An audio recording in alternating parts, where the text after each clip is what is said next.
బంగారం, బ్యాంకులు, ఇతర ప్రైవేటు సంస్థల్లో ఉన్న విడిపించి కొనబడును. కొమ్మూరి గోల్డ్, ఆంధ్ర మరియు తెలంగాణ. విశాఖలో ఒక లా విద్యార్థినిపై జరిగినటువంటి గ్యాంగ్ రేప్ చాలా అమానుషం. జనరల్గా సాధారణంగా ఒక మహిళపై ఇలాంటి అఘాయిత్యాలు జరిగినా కూడా మనం జీర్ణించుకోలేము. అలాంటిది థర్డ్ ఇయర్ లా స్టూడెంట్పై జరిగినటువంటి అఘాయిత్యాన్ని ఎట్లా చూస్తున్నారు? ఈరోజు మీరు లాయర్స్ అసోసియేషన్ అంతా కూడా, బార్ అసోసియేషన్ అందరూ కలిపి నిరసన వ్యక్తం చేస్తూ ముక్త కంఠంతో వాళ్ళకి మాత్రం మేము బెయిల్ రాకుండా చేస్తాము అని చెప్తా ఉన్నారు. ఎలాంటి డెసిషన్ తీసుకున్నారు? ఇప్పుడు ఒక అడ్వకేట్, నా పేరు పూర్ణిమ, ఆల్ ఇండియా లాయర్స్ యూనియన్, అలాగే బార్ కౌన్సిల్ వాళ్ళు పిలిపించారు. మేము ఆల్ ఇండియా లాయర్స్ యూనియన్గా కూడా మేము సపోర్ట్ చేస్తున్నాం వీళ్ళు చేస్తున్న నిరసన ప్రదర్శనకి. సో మేము చెప్పేది ఏంటంటే, ఇక్కడ లా స్టూడెంట్ అన్నది డిఫరెంట్ కోణం కాకుండా ఆమె ఒక మహిళ కిందే చూడాలి. లా స్టూడెంట్ కనుక మేము చేస్తాం, మిగతా వాళ్ళకైతే మేము చెయ్యము అనేది మీ స్లోగన్ తేవట్లేదు. అది కరెక్ట్ ప్రాసెస్ కూడా కాదు. కానీ ఒక స్టూడెంట్కి ఇంకొక స్టూడెంట్ చేశారు. కానీ జనరల్గా మనం చూడాల్సింది ఒకటి, మహిళల మీద హింస పెరిగింది. అది ఏ రకంగా మొన్న డాక్టర్ మీద జరిగింది బెంగాల్లో రీసెంట్గాను. ఒక లేడీ డాక్టర్ డ్యూటీలో ఉన్నప్పుడు ఇప్పుడు ఒక విద్యార్థుల మీద జరుగుతుంది. మ్యారేజ్ అన్ని చేసుకుంటానని చెప్పి ఆ అమ్మాయిని ప్రలోభపట్టి ఆ అమ్మాయిని ఈ విధంగా చేశారు.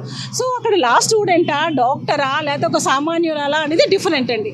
కానీ ఒక మహిళలకి రక్షణ ఎక్కడ జరుగుతుంది? మహిళలకి ఎందుకు రక్షణ లేదు?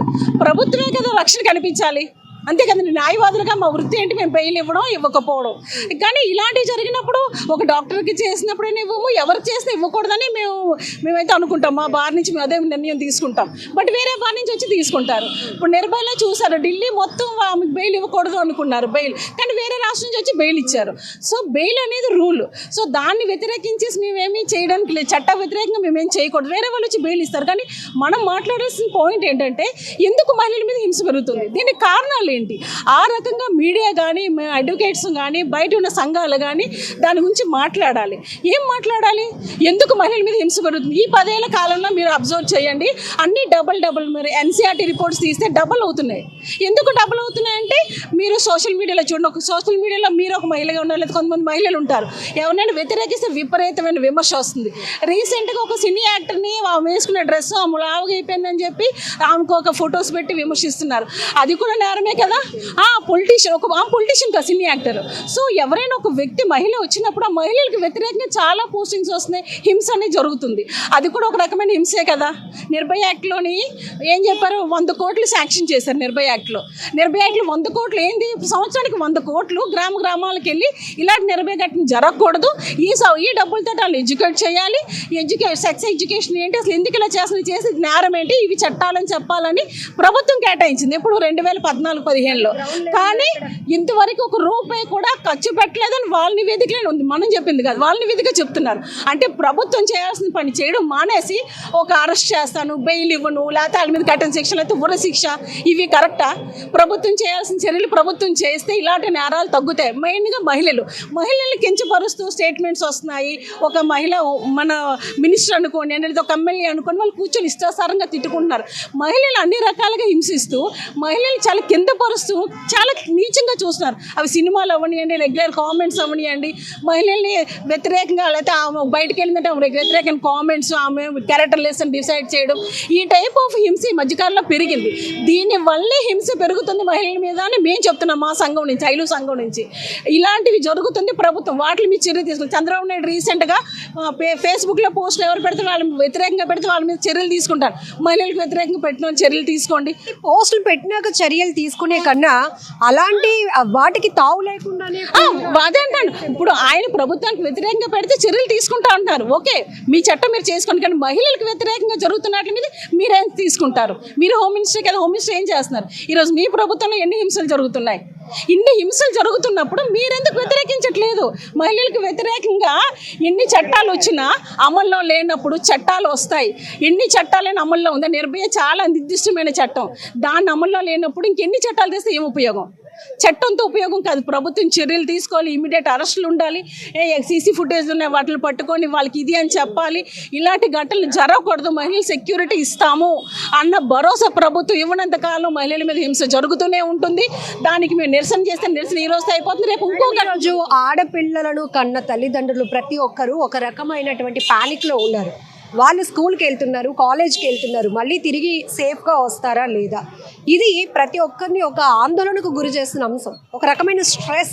ఎందుకంటే ఇన్ని ఘటనలు జరిగినాక వీళ్ళు చదవకపోయినా పర్వాలేదు, ఇంట్లో సేఫ్గా ఉంటే చాలు అనే డెసిషన్కి కూడా కొంతమంది పేరెంట్స్ వస్తున్నారు. ఎందుకంటే 3 years స్కూల్కి వెళ్ళే పిల్లల్ని వాళ్ళను కూడా రేప్ చేస్తున్నారు. 60 years 50 years గ్యాంగ్ రేపులు అత్త కోడళ్ళ పైన ఇట్లా చాలా చూస్తూ ఉన్నాం. ఇప్పుడు దీన్ని మీరు ఏ కోణంలో చూడాలంటే ఒక మీడియాగా మీకు మీ దగ్గర ఉన్న ఇన్ఫర్మేషన్ మీరు యూజ్ చేయండి. నేను చెప్పింది కరెక్టా కాదని ప్రాన్ వీడియోస్ ఎక్కువ వచ్చేసాయి. ఈ మధ్యకాలంలో ప్రాన్ వీడియోలు 13-14 లక్షల ప్రాన్ వీడియోస్ వస్తున్నాయంట. రీసెంట్గా ఒకరికి చెప్పారు, రిపోర్ట్ వచ్చింది. 14 లక్షల ప్రాన్ వీడియోస్ రిలీజ్ అయినప్పుడు పిల్లల మీద ఎంత ప్రభావం చూపిస్తుంది? అది ఆడపిల్లల మగ పిల్లల అనేది వ్యత్యాసం వేరు. వాళ్ళు ఆ ఘటన జరిగిన తర్వాత మనం వ్యత్యాసం చూస్తున్నాం. దానికి ముందు వాళ్ళ మీద ఎంత ప్రభావం చూస్తుంది? ప్రభుత్వం నియంత్రించాల్సిన ప్రాన్ వీడియోలు ఎందుకు వెచ్చలవిడిగా వదిలేసింది? దాని ఎఫెక్ట్ ఈరోజు దీని మీద పడుతుంది. సెంట్రల్ లెవెల్ ఒక యాక్ట్ రావాలి, ప్రాన్ వీడియోలు ముందు ఆపండి. నెట్ఫ్లిక్స్ కానీ ఏదైనా చూసి ఫ్యామిలీ ఓపెన్గా కూర్చోగలమా అంటే ఇలాంటివన్నీ ఓపెన్ సెక్స్ ఓపెన్గా ఇవన్నీ తెలియాలి అని చెప్పి అలాంటివి చూపించి ప్రాన్ వీడియోలు వదిలేసి పిల్లలు తప్పు చేస్తున్నారు, పలానోడు తప్పు చేస్తున్నాడు, తప్పు చేసే అవకాశం ఇచ్చి తప్పులు చేస్తున్నారు వాళ్ళు శిక్షించండి అంటే అది ఎంతవరకు న్యాయం? పొరపాటు చెయ్యకూడదని ముందే చర్యలు తీసుకోవాలి. దానికి తగ్గట్టుగా ప్రభుత్వమే చర్యలు తీసుకోవాలి, చట్టాలు దాని తగ్గ మార్పు చేయాలి. ఏవైతే ఇప్పుడు కేసు పెడతారు, తర్వాత బెయిల్ అంటాడు, 10 ఏళ్ళు తిరుగుతాడు, వాడికి శిక్ష పడుతుందో లేదో తెలియదు. ఈ లోపు ఏ మాఫీ చేసుకుంటాడో మనకు తెలియదు. ఇప్పుడు కొత్త చట్టాలు వచ్చాక ఇంకా భయంకరంగా ఉంది పరిస్థితి. సో ఎక్కడ జరగాలంటే ఈరోజు మహిళలకు అయితే ఆడపిల్ల అంటే అమ్మో భయం కనకూడదని ఉన్న స్టేజ్లోకి వచ్చేసారు. ఈ రోజుకే మహిళల పర్సంటేజ్ తగ్గిపోతుంది. ఇంకా హింస.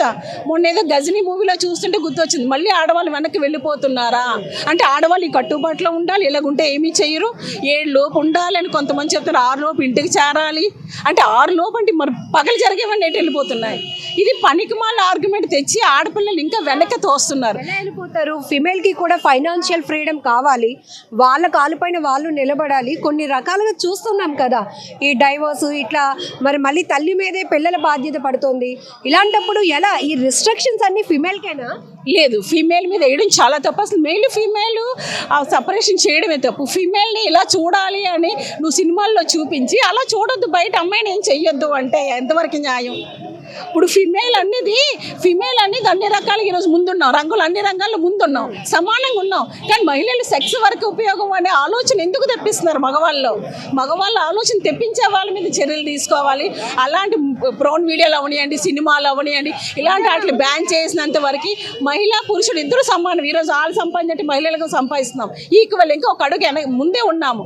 అన్ని రకాలుగా ముందున్న మన మీద హింస చేయడం, మహిళల మీద ఇలా దాడి చేసి ఇంకా వెనక్కి వెళ్ళిపోయేలా చేయడం మాత్రం మనకి ఒకవైపు పురాతనంగా ఉండండి, మీరు ఈ చీరలు కట్టుకోండి, మీరు ఈ డ్రెస్సులు వేసుకోండి అని ఒకవైపు చెప్తున్నారు. ఇదంతా ఒక రకమైన మహిళల మీద దాడి. నేనైతే దాడి అంటాను.